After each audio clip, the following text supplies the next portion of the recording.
I told Tom, the pale man with a scratchy beard and a heavy side limp. "A new hat?" he replied, confused.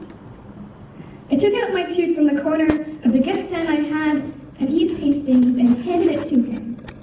I pulled it over his head, took a step back, smiled, and took this picture. And I said, "You know what, sir? You look just like Justin Bieber." He laughed and asked, "Is that even a compliment?" In a world where we'd rather repost than reconnect with each other, giving that tooth to Tom was a moment where I temporarily broke a cycle.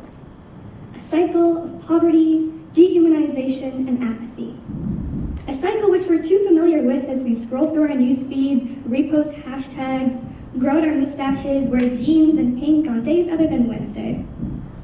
But amid being bombarded by social causes and hashtags, I feel like sometimes we lose the meaning of what it means to just give. In all my travels, I've begun to re-examine this meaning myself, and so today I'm here to ask, how can we bring back the human in humanitarianism? For 4 years now, I have been traveling annually with my family and a group of physicians to a city in the south of Iraq called Karbala. There, my family and we volunteer with an orphanage. In fact, we went this December, despite the whole ISIS chaos, to do what we love the most, which was to be with these orphans. And while that word orphan immediately invokes the image of a sad, starving boy on a TV advertisement, that's absolutely not how it was. The girls at this orphanage, like these ones, were spunky. The boys played soccer like it was the Brazil-Germany game, and you could tell that their education had given them a newfound sense of confidence. Through being with them, I also understand that these kids face a lot of social and learning challenges. And I also understand that they represent a small, privileged minority of all the orphans in Iraq. But it did teach me one very important thing, and that is that we're not very good at charity. The visitors would come to the orphanage and give the children a small toy and a lollipop and an opportunity to be a part of their Snapchat story. But that's it. It ended there. They like to simplify philanthropy into what made them feel good. And I suppose it's a little bit easier that way, when you shift a little bit more towards yourself.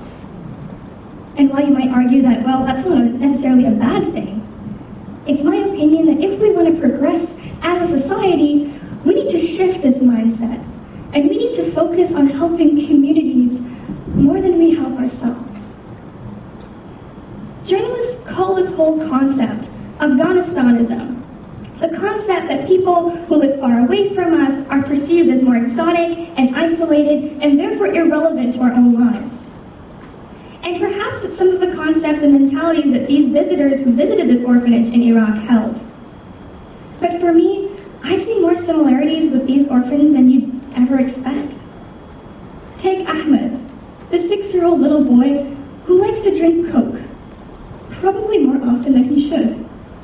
Reem, who likes pink flower stickers that smell nice, and Ali, who can laugh for hours every single time he recalls the adventurous moment of how he met his best friend. For example, a family friend once told me about a little boy named Mustafa. Mustafa was an orphan who lived in a village east of Iraq with his mother and 3 sisters. And so my family friend went to Mustafa's house, sat with Mustafa, and started talking to him and his family. And he said, "You know what, Mustafa, what's your favorite subject in school?"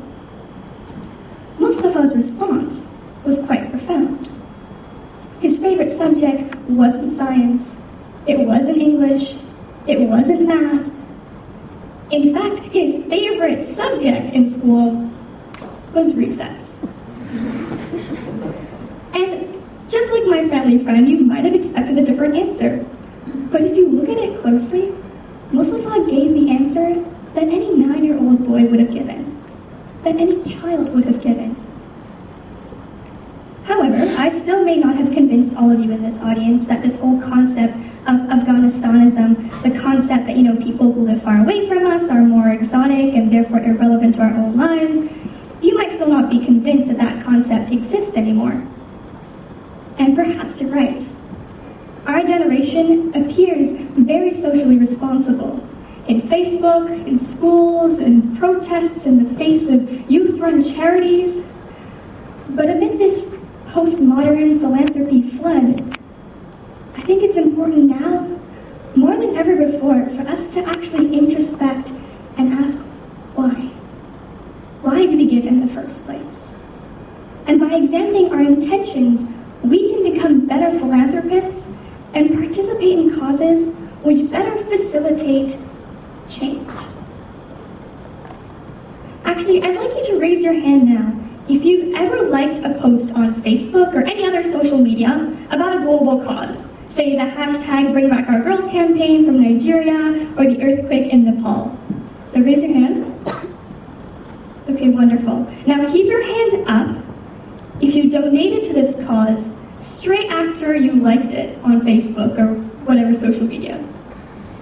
All right, well, I'll be the first to admit that I am guilty of this.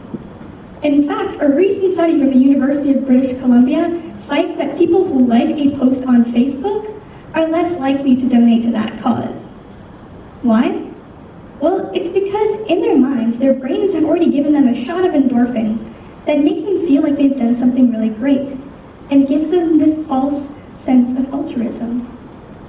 And despite being in the 21st century and being so socially aware, this is what I'd like to call our new age form of slacktivism. The new form of activism that emphasizes being seen to help rather than actually helping. And it's what marketers use all the time, because the perfect way to feel good about a $50 pair of Tom's shoes is to know that you are giving an identical pair of shoes to a child in need. The same can be said about the mentality of some of these visitors who visited the orphans in Iraq, who gave them a little Hot Wheels car or a lollipop for a substitute to actually just giving. The same can be said about some youth-run charities, some of which are amazing, but others which are resume fillers, a marketable title, or a one-up on a U.S. university application. In our world, I find that there are few people who would actually give off their own shoes to give to a homeless man on the street, but who would easily dump a bucket of ice water on themselves as a perfect substitute. Millions subconsciously identify with slacktivism as the new form of activism, voluntourism as the new type of volunteering, and millions are subconsciously transforming philanthropy into an apathy for the real problems and the real people in need of help. It is my belief that we need to start introspecting and asking why. And we need to stop this whole social and emotional wave of self-serving selflessness. Because there needs to be something more. There needs to be a reconnection with humanity that we need to find, a spiritual reconnection. In 2013, when I went to Mumbai, India with my family, we stopped by on our road trip to chat with some of the slum dwellers who live there. And while it was an amazing experience, when we went back to our hotel, the staff were a bit shocked. They said, well, why didn't you go with the slum tourist company? They take you inside the slum, you can see how people live, you can see how they live their lives every day and what they do, and they gave us some of these company brochures. So I said, all right, I took the brochure and I went back to my hotel room and I looked at it, and inside there were different organizations like National Geographic that had certified the tour company. And there were words like community involvement and sustainability tacked onto every paragraph. But to me, the whole concept just seemed wrong. It was as if tourists were to enter my house and see the natural Zamina in her habitat, the precise disorder of her room, what Netflix movie she watches, and whether or not she likes to eat the crust of her pizza first.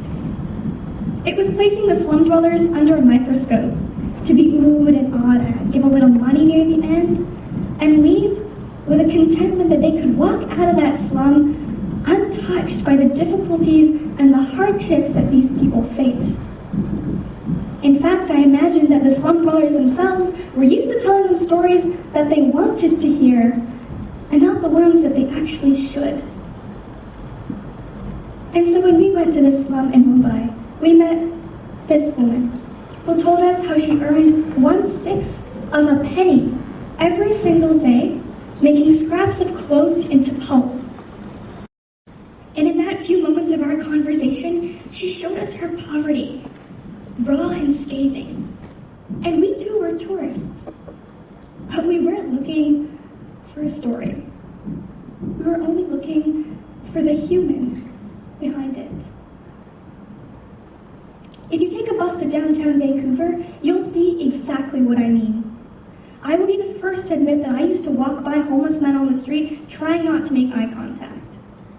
But then I started working with organizations that started giving out gifts and food items to members of the downtown east side, and I began to meet people like Tom. And it really reconnected me back to that thread of humanity that I found in India, and that ran through the Euphrates River in Iraq.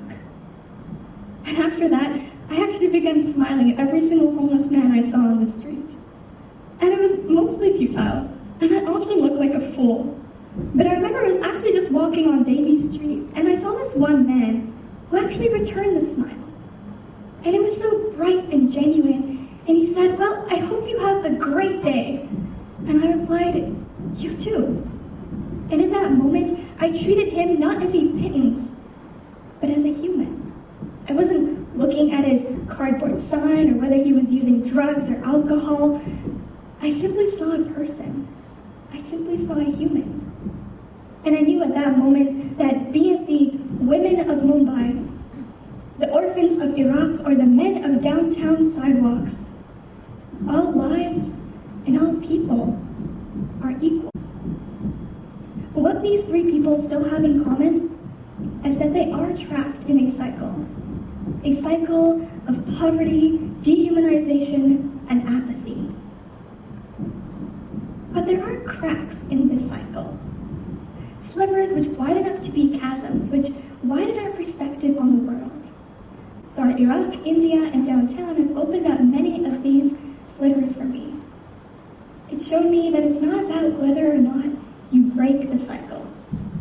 It's about how hard you try. It's about how often you don't just walk by the girl, the boy, the man on the street.